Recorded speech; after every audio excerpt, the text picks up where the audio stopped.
안녕하세요. 저는 30대 후반에 결혼 1년차 된 여자입니다. 이번에 너무 큰 상처를 받게 돼서 사연을 신청하게 되었습니다. 남편과 결혼을 하고 난 뒤부터 저희 집안을 무시하셨던 시모가 결국 해서는 안 될 일을 저지르고 마셨네요. 결혼 초이기 때문에 아무래도 시부모님 눈치를 많이 보게 되잖아요. 그래서 여러 가지 불만들이 생겨도 하고 싶은 말을 제대로 하지 못하고 있었죠. 서로의 성격을 파악하기에는 시간이 더 필요하다는 게 제 생각이었고, 좀 더 시모의 비위를 맞추면서 눈치껏 행동하는 게 최선인 줄 알고 있었습니다. 그리고 결혼 초라서 그런지 시모가 저와 남편을 시댁으로 자주 부르셨어요.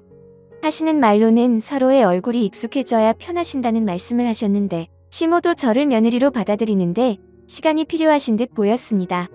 시모는 남편에게 일주일에 한 번씩 오는 건 너무하다며 불만을 쏟아내셨어요.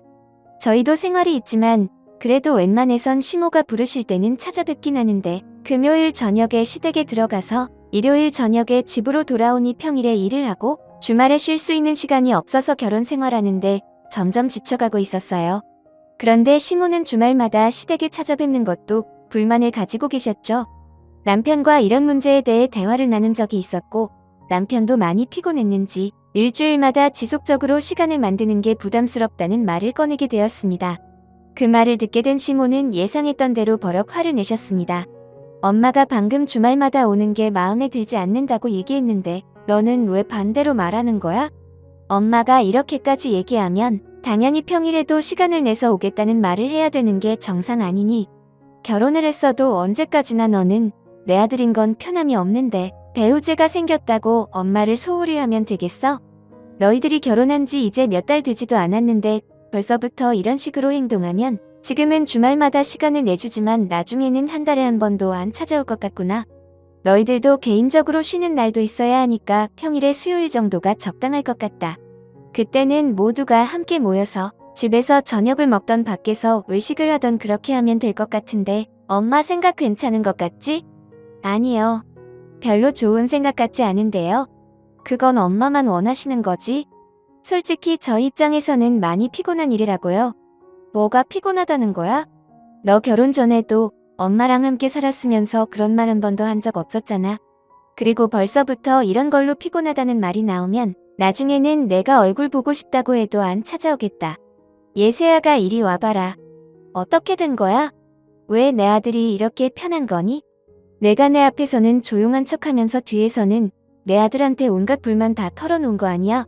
그렇지 않고서야 엄마 집에 오지 않겠다는 말이 어떻게 입 밖으로 나올 수가 있는 거니? 그때와 지금을 어떻게 비교를 해요? 지금 현재 저는 결혼을 했고 이 사람이랑 새로운 환경에서 아직 제대로 적응도 못하며 살고 있는데, 지속적으로 집에 오면 저희들이 개인적으로 보내는 시간은 현저히 줄어드는 거잖아요. 그렇게는 하고 싶지 않으니까 너무 억지 부리지 마세요. 마음 같아서는 한 달에 한 번이 저는 적당하다고 생각해요. 이왕 말 나온 거 그렇게 하는 게 좋을 것 같은데요. 아버지도 제 의견에 동의해 주셨었다고요. 뭐라고? 지금 엄마가 한 말을 무시하는 것도 모자라서 한 달에 한 번만 오겠다는 거니? 엄마는 절대 받아줄 수가 없다. 시모는 주말마다 오는 것도 마음에 안 드는데 한 달에 한 번 오겠다는 말을 남편이 꺼내게 되자 굳어진 얼굴로 절대 안 된다며 난리를 치기 시작하셨어요. 그리고 이때부터 시모는 저에 대한 모든 행동들을 마음에 들어하지 않으셨어요. 당신 아들 얼굴을 보고 싶을 때 마음대로 볼 수 없다는 이유 때문에 저를 지속적으로 스트레스 받게 하면서 괴롭히셨습니다.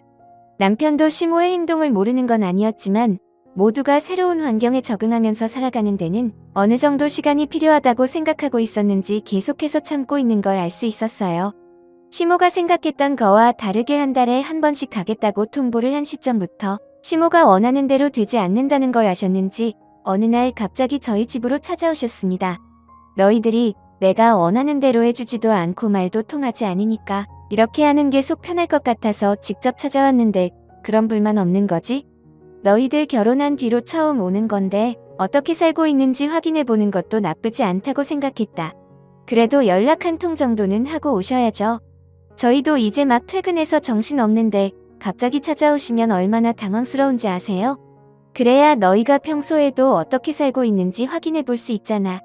그런데 아까부터 느낀 거지만 현관을 들어오면서부터 눈에 거슬리는 것들이 상당히 많네. 살림을 도대체 어떻게 하면서 살고 있는 거야? 집안 정리는 하나도 안 되어 있고 설거지도 그대로네. 바닥 헐레질은 언제 한 거니? 소파 위에 먼지는 수북하게 쌓여 있고. 얘, 너는 집안 살림은 아예 신경도 안 쓰는 거야? 어머님, 저희가 요즘에 시간이 너무 없어서 그래요. 평소에는 이렇게까지 하지 않아요.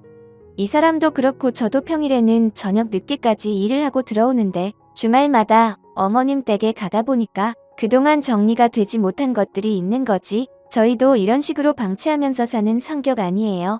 그리고 이렇게 연락도 없이 찾아오시면 당연히 눈에 거슬리는 것들이 안 보일 수가 없죠. 다음부터는 전화 한 통이라도 꼭 주시고 오셨으면 좋겠어요. 어머님이 이렇게 찾아오시는 거 솔직히 좀 불편해요. 그동안 쌓였던 피로도 있었고 시모에게 안 좋은 감정을 계속 가지고 있다 보니 저도 모르게 마음속에 있던 말을 꺼내게 되었는데 남편도 옆에서 제 편이 되어서 같이 거들어주고 있었습니다. 시모는 저와 남편을 번갈아 가면서 쳐다보다가 상처를 받으셨는지 힘들게 자식 키워봤자 아무 소용없다면서 다시 댁으로 돌아가셨어요. 시댁과 저희 집의 거리가 차로 30분 정도 되는 거리라 그렇게 멀지 않아서 크게 걱정은 없었고 시모도 저희 입장을 이해해 주셔야 하는 게 당연한 거였어요. 그런데 잠시 뒤 초인종이 울리더니 인터폰을 확인해 보니까 시모가 다시 오셨더라고요. 무언가를 놓고 가신 줄 알고 현관문을 열어드리던 그 순간 시모의 한쪽 손에는 이상한 물건이 하나 들려 있었고 저를 강하게 밀치시더니 오늘이 대청소하는 날이라면서 손에 들고 있던 통을 바닥에 쏟아붓기 시작하셨어요. 알고 보니 시모가 들고 온 통은 다름 아닌 락스였어요. 제가 뭐 하시는 거냐며 시모의 손에 들고 있던 락스통을 빼앗으려 들자 어디서 시모한테 대드냐고 버럭 화를 내시더니 락스를 제 머리 위로 부으셨고 그 자리에서 저는 비명을 지르고 말았습니다. 남편도 경악을 하면서 급하게 시모의 손에 들려있던 락스통을 빼앗았지만 이미 모든 게 늦어버린 상황이었어요. 저는 서둘러 화장실에 들어가서 머리부터 발끝까지 범벅이 된 락스를 씻어내기 시작했고 화장실 밖에선 남편과 시모가 언성을 높이며 서로 상처되는 말을 주고받고 있었죠. 락스가 몸에 얼마나 안 좋은데 그걸 머리 위로 부으시면 어쩌자는 거예요? 너도 방금 봤잖아. 며느리로 들어온 지 얼마나 됐다고 벌써부터 나한테 눈을 치켜세우고 대드는 거 똑똑히 봤지? 초장에 잡지 않으면 나중에는 분명 나를 잡아먹으려 들 거다. 오늘은 이 정도에서 끝난 걸 다행인 줄 알아. 다음에도 또 한 번 내가 말하는 거에 토를 달기라도 하면 그땐 오늘보다 더 한 모습을 보게 될 거다. 그리고 왜 이렇게 하는 거냐고? 보면 모르겠니? 세아가 내가 하는 행동에 따라 내가 너한테 대하는 행동도 달라지는 거다. 앞으로 잘 생각해서 판단해라. 시모는 한바탕 난리를 치신 뒤에야 집으로 돌아가셨어요. 제가 온몸에 묻어있던 락스를 전부 다 씻어낸 뒤 화장실에서 나오자 남편은 한숨을 푹푹 쉬면서 바닥에 흥건해진 락스를 힘들게 닦아내고 있었습니다. 환기를 시켜도 이미 온 집안에 퍼진 냄새는 쉽게 사라지지 않았어요. 그리고 제 몸에도 락스 냄새는 여전했고 속이 울렁거릴 정도였습니다. 시모가 락스통을 들고 난리를 치시면서 여기저기 사방팔방 튄 락스 때문에 변색이 된 것도 있었네요. 피해가 상당하자 바닥 걸레질을 하고 있던 남편은 들고 있던 걸레를 집어 던지면서 분노를 표출하고 있었습니다. 아무리 시모가 원하시는 대로 저희가 움직이지 않았다고 이렇게까지 화를 내실 거라고는 조금도 예상하지 못하고 있었습니다. 남편은 앞으로 절대 문을 열어드리지 않을 거라며 자기 엄마에 대한 실망을 많이 한 것 같은 느낌을 받았고 저도 시모에게 받았던 상처들로 인해 쉽게 다가갈 생각은 전혀 없었어요. 그날 이후 저희가 시모 뜻대로 움직이지 않고 오히려 더 반대로 행동하게 되자 시모도 점점 한계에 달하신 듯 저한테 문자 한 통을 보내셨습니다. 내용은 돌아오는 주말에 얼굴 한번 보자는 말이었고 아무것도 하지 않고 진지하게 대화로 풀어가자며 할 말이 많을 것 같다고 저희 부부에게 절대 피해가지 않게 할 거라면서 해결할 수 있는 방법을 찾아가자는 말을 하셨어요. 남편도 그렇고 저 또한 이런 안 좋은 일들을 하루빨리 해결하고 싶은 마음에 주말에 시댁으로 다시 향할 수밖에 없었습니다. 너희들이 계속해서 이런 식으로 나오면 내가 어떤 식으로 대응할 것 같니? 무작정 연락도 안 받고 막 나가면 오히려 상황이 악화된다는 걸 모르는 거야? 너희들 마음 충분히 알았으니까 앞으로는 2번 다시 내가 직접 가거나 오라는 말은 하지 않을 거다. 하지만 내가 양보하는 만큼 너희들도 달라져야 하는 거 아니니? 나만 양보하는 건 옳지 않잖아. 저희가 양보해드릴 건 없다고 생각하는데요. 상황에 맞게 여유가 생기면 그때 얼굴 뵈러 오면 되는 거지. 그걸 꼭 정해놓고 찾아볼 필요는 없는 거잖아요. 그리고 이 사람한테 사과하세요. 아무리 화가 나셔도 그렇지 락스를 머리 위로 붓는 사람이 어디 있어요? 저희가 받았던 상처가 너무 크기 때문에 그만큼 시간이 많이 필요할 것 같아요. 너 방금 뭐라고 그랬어? 너희 엄마가 사과 머리 위로 락스를 부어버렸다고? 당신 지금 최정신이야? 그럼 내가 최정신이지 비정상일까봐? 애들이 나한테 개념 없는 행동을 저질렀으니까 그에 따른 응징을 해준 것뿐인데 뭐가 잘못됐다는 거야? 락스로 끝난 걸 다행으로 생각해야지. 손까지 올려 붙이려는 거 정말 힘들게 참고 넘어갔다고? 도대체 세아가 어디가 마음에 안 들어서 그런 식으로 일을 벌이는 거야? 죽을 죄라도 지었으면 내가 말을 안 해? 그런 것도 아니고 애들도 체력적으로 많이 힘들어서 시간을 조절하겠다는 건데 당신이 마음에 들지 않게 행동했다고 이런 식으로 일을 저질러? 이건 내가 봐도 당신이 100번 잘못했으니까 무조건 며느리한테 사과하고 애들 인생에 더 이상 끼어들지 마. 그러다 정말 당신이랑 인연 끊고 살겠다는 말 나오면 그대는 어쩌려고 그래? 큰딸도 그렇게 보내더니 막내 아들까지 떠나보낼 작정이야? 당신의 행동이 우리 집안을 무너뜨리고 있다고? 더는 상황을 악화시키지 마. 만약 애들도 인연 끊겠다는 말이 나오기라도 한다면 나는 더 이상 당신 얼굴 안 볼 거야. 알겠어? 너희들도 이제 그만 끌려다니고 하고 싶은 대로 하면서 살아라. 오고 싶을 때 오면 되는 거야. 세아가 너도 눈치 볼 필요 없다. 내 아들이랑 잘 먹고 잘 살려고 결혼한 것밖에 없는데 이런 식의 대우를 받을 이유가 없다는 거야. 그러니 앞으로 안 와도 되니까 너희들 앞날에만 신경 쓰고 만약 이런 일이 또다시 발생된다면 그땐 나한테 바로 알려줘라. 내가 직접 나서야지 안 되겠어. 시부의 말에 시모는 한마디도 못 다시곤 입을 굳게 다무셨어요. 남편한테 위로 누나 한 명이 있는데 시모가 정신적으로 많이 힘들게 했는지 인연을 끊어버린 것 같았습니다. 그런데도 시모는 그런 안 좋은 일이 있었음에도 저희 부부에게도 똑같이 행동을 하시면서 생활에 영향을 줄 정도로 힘들게 하고 있었어요. 시모가 원하는 걸 얻지 못하시자 표정은 점점 심각해지셨고 결국 방 안으로 들어가 버리셨네요. 시모의 억지들이 가족 모두를 힘들게 한다는 걸 하루빨리 인정하고 좋은 관계를 유지했으면 좋겠다고 생각했지만 사람의 본성이라는 게 쉽게 변하지 않는지 그날 이후 한동안 조용하시더니 결국 충격적인 일을 저지르고 마셨네요. 어느 날 엄마가 제가 보고 싶다며 저희 집으로 오신다길래 걱정이 너무 많았었어요. 남편과 저는 서울에서 살고 있었는데 부모님은 남해에서 지내고 계셔서 거리가 너무 멀어 나중에 시간이 될 때 저희 부부가 찾아뵙는 걸로 말씀을 드렸지만 엄마는 제가 잘 살고 있는지 궁금하셔서 제가 말려도 올라오시려는 마음을 굳히셨습니다. 그런데 하필 그날 시모가 저에게 전화를 하셨어요. 분명 시댁에 잠깐 들리라는 말을 하실 것 같아 받지 않았고 더 이상 반복해서 전화를 주시지는 않으셨네요. 제가 퇴근하는 시간을 계산해서 남해에서 서울로 출발하신 엄마는 제가 퇴근하는 시간과 얼추 비슷하게 맞추려고 틈틈이 연락드렸고 남편한테도 저희 엄마가 오실 것 같다고 전달을 한 뒤에 퇴근 시간만 손꼽아 기다리고 있었네요. 그렇게 회사에서의 긴 근무 시간을 끝내고 서둘러 집에 도착을 했는데 엄마가 아직 도착을 안 하셨는지 집에 안 계시더라고요.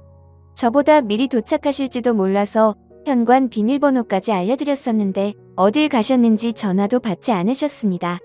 일단 저는 집안 정리를 대충 한 다음에 엄마한테 반복적으로 전화를 시도하면서 기다리고 있었지만 남편이 뒤이어 퇴근을 했는데도 엄마는 저희 집에 오지 않으셨어요.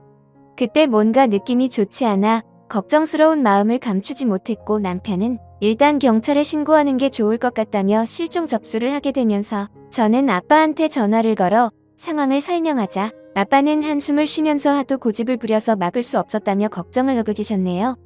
아빠는 일이 워낙 바쁘셔서 같이 올라올 수가 없으셨는데 엄마를 말리지 못해서 일이 벌어진 거라고 아빠 탓으로 돌리고 계셨어요. 일단 엄마와 연락이 닿으면 다시 전화드리겠다고 설명한 뒤에 동네 주변을 샅샅이 뒤지기 시작했네요.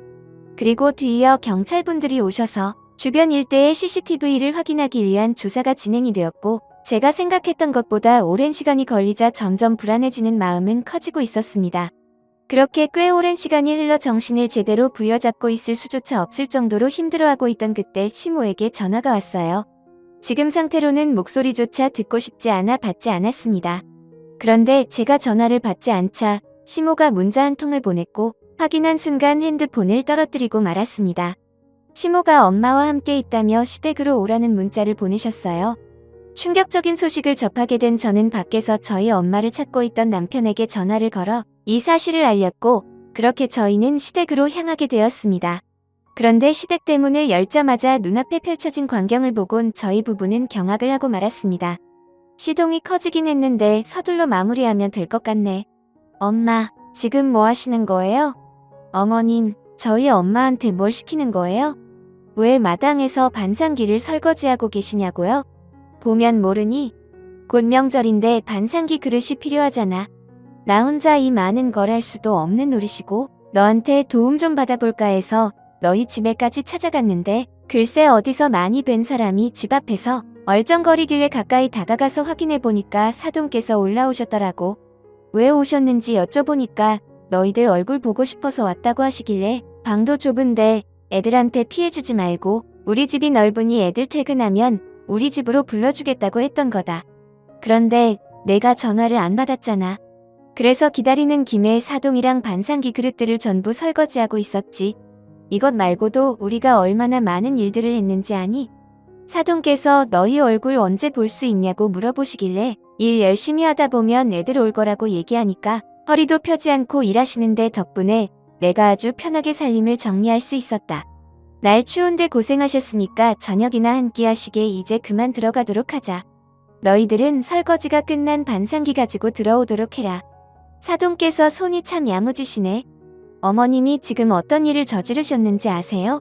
저희 엄마가 남들과 좀 다르다는 걸 이용하셔서 모시고 오신 거잖아요.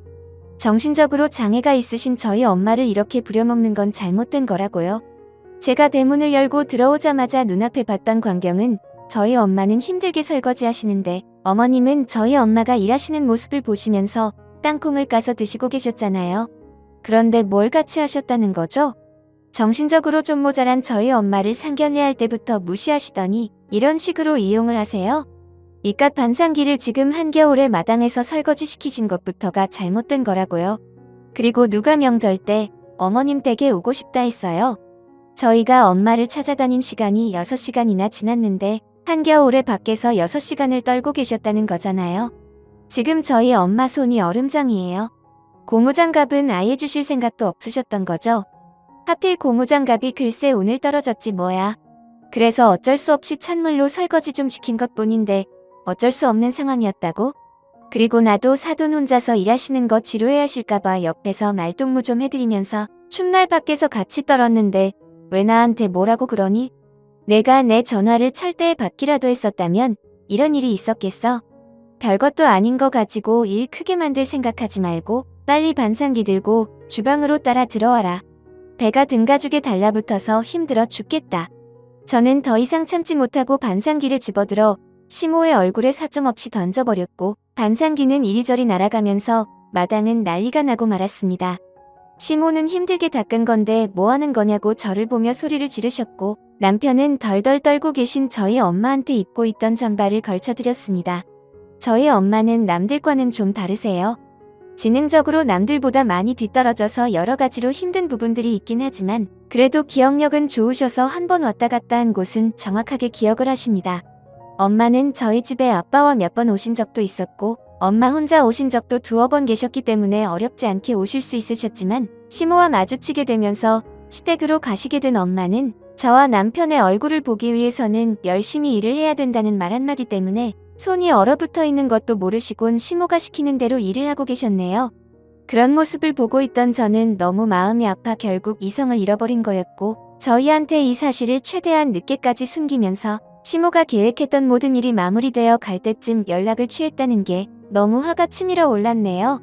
남편도 시모에게 많은 실망을 했는지 저희 엄마를 차에 태워드린 다음 2번 다시 얼굴을 안 보겠다며 실망스러운 눈빛을 보내고 있었습니다. 시모는 억울하다면서 무엇을 잘못했는지 전혀 인지하지 못하고 계셨어요.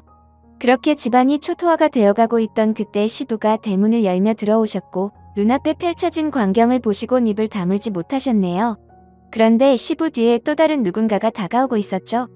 엄마는 그때나 지금이나 전혀 달라진 게 없구나. 아빠, 내가 이래서 오고 싶지 않았다는 거예요. 엄마가 이 사람한테 얼마나 못되게 하셨는지 잘 알고 계시잖아요. 그런데 이번에는 동생한테 또 이러고 있는 거예요? 곧 명절이라 인연 끊은 지 5년이나 돼서 그래도 아빠 얼굴 봐서 찾아온 건데 제가 잘못 생각한 것 같네요. 너도 잘 생각해. 계속해서 피해만 볼 뿐이야. 너의 인생에 방해가 된다면 차라리 누나처럼 살면 아무런 문제가 없다니까. 나는 오히려 엄마가 없는 지금의 현재가 너무 행복하고 오늘 더욱더 확실하게 알 수 있게 됐네. 아빠가 엄마와 이혼하지 않는 이상 나는 절대 이 집에 발도 들이지 않을 생각이야. 아빠, 저희 그만 돌아갈게요. 나중에 따로 연락을 드리든지 할게요. 제가 엄마 뱃속에 태어났다는 게 너무 끔찍하네요. 당신 정말 이럴 거야? 이제 곧 명절이라 내가 큰애를 얼마나 힘들게 설득시켰는지 알아? 집안의 기둥으로서 모든 걸 좋게 만들려 하는데 당신은 왜 계속해서 집안을 망치려 뜨는 거야? 내가 저번에 뭐라고 그랬어? 한 번만 더 일을 키우면 그땐 가만두지 않겠다고 했지? 예세아가 방금 무슨 일이 있었던 거니? 나한테 전부 다 솔직하게 설명을 해줘봐라. 저는 시부한테 모든 사실을 털어놨고 시부는 제 말을 듣고 계시다가 도저히 참기 힘드셨는지 마당에 있는 수도꼭지에 연결되어 있던 호수를 집어들어 시모의 얼굴에 사정없이 뿌리기 시작했어요. 시모는 뭐하는 짓이냐고 화를 냈지만 이미 시부는 눈이 뒤집힌 상태셨네요. 시모의 온몸이 찬물로 뒤덮였고 시부는 시모의 뒷목덜미를 잡아 대문 밖으로 내쫓아버리셨습니다. 시모는 신발까지 떨고 쉬어서 온몸을 바들바들 떨며 하얀 입김을 내뿜으시며 무슨 말을 하시는데 온몸이 얼어붙어서 제대로 말도 못하고 계셨어요. 시부는 힘들게 이끌어온 가족을 더 이상 무너뜨리고 싶지 않다며 시모가 어떻게 되든 상관없다고 대문을 강하게 닫아버리셨습니다. 시모는 한참 동안 대문을 두드리면서 잘못했다는 말을 반복하셨지만 시부의 마음을 돌리시기에는 너무 늦어버린 상태셨어요. 시부는 저희 엄마를 부축해드리며 따뜻한 방 안으로 모셨고 저희 가족 모두 따뜻한 집에서 몸을 녹이고 있었습니다. 창밖을 바라보니 시모는 추위에 떨면서 살기 위해 쉬지 않고 움직이시며 몸부림치셨습니다. 시모는 결국 동네 사람들의 도움으로 추위를 피하실 수 있으셨지만 좀 전과는 다르게 경찰들이 동원되면서 시모가 시부에게 당했던 일들에 대해 설명하며 오히려 저희를 나쁜 사람들로 만들고 계셨네요.